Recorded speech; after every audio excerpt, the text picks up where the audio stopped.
Hello, students. Today we will learn the explanation of the poem A Thing of Beauty by John Keats. This is a beautiful poem. Here, the poet John Keats describes the glory of beautiful things of the world. A thing of beauty is a joy forever. That's what he says. Keats was a worshipper of beauty, and for him, beauty was truth, and truth, beauty. Worldly life is full of hardships, heartbreaks, and disappointments. Yet beauty removes the ugly sheets of sorrows and sufferings, sadness, and pain.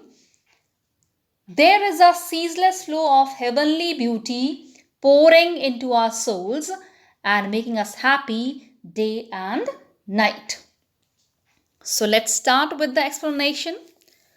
A thing of beauty is a joy forever. Its loveliness increases. It will never pass into nothingness. The poet says that a beautiful thing is a perpetual source of joy because it fills us with happiness. Its loveliness increases, means the loveliness of a beautiful thing keeps on increases and it will never pass into nothingness, means it never goes futile, but will keep a bower quiet for us. Bower means a group of trees that provides us shelter during a hot day. So this bower helps us to have a sound sleep, and sound sleep makes our life healthy, happy, and joyful. Therefore, every morrow are we wreathing a flowery band to bind us to the earth. So the poet says that every morrow means each day, every moment, we are wreathing, means we are trying to bind ourselves to the earth so that we could live here forever. Means we want to have a permanent bond with the earth and could enjoy the beauties of nature. Spite of despondence of the inhuman dearth, the poet says that life is not easy. This is full of sadness, unhappiness, disturbance, confusion.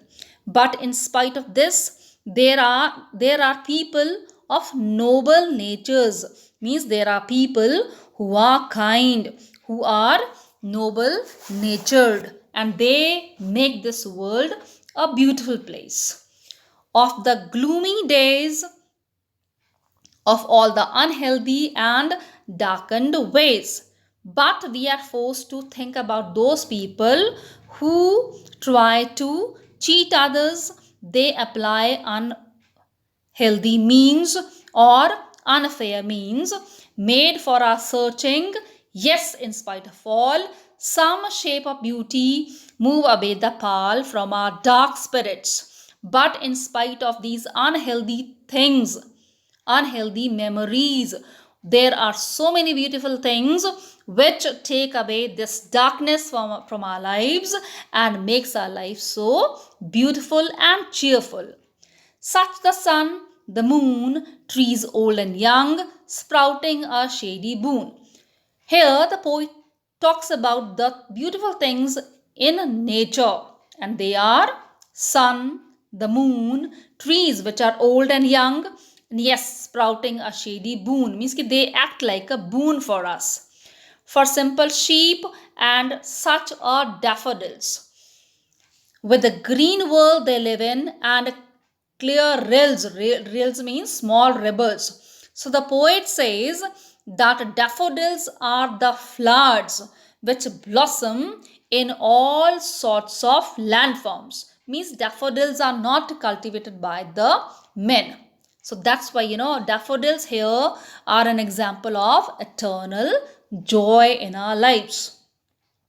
Against the hot season, the mid forests break, and such too is the grandeur of the dooms. So daffodils here act like a source of happiness, But the poet says that apart from these beautiful things in nature, there are so many other things which work like an inspiration for us, which work like a source of happiness in our life. And these things are, and such too is the grandeur of the dooms. Dooms means dead people who are no more in this world, but yes, their bravery, the tales of their bravery or their strength acts like an inspiration for all of us. We have imagined for the mighty dead all lovely tales that we have heard or read. There had been so many mighty dead means strong people, martyrs, soldiers who sacrificed their lives for the welfare of other people. We have heard about them, we have read about them, and these people an endless fountain of immortal drink means the tales of these brave people work like an endless fountain of immortal drink. Immortal drink here is nectar. This is a metaphor, means their tales are compared to a immortal drink. That's nectar that gives us strength, that fills our life with vitality, pouring unto us from the heaven's brink. Heaven's brink is a hyperbole because here again it is just like a nectar, and this term is exaggerated, so that's why this is hyperbole here.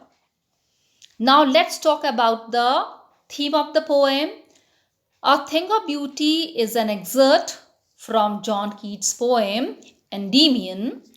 It's a poetic romance which is based on a Greek legend.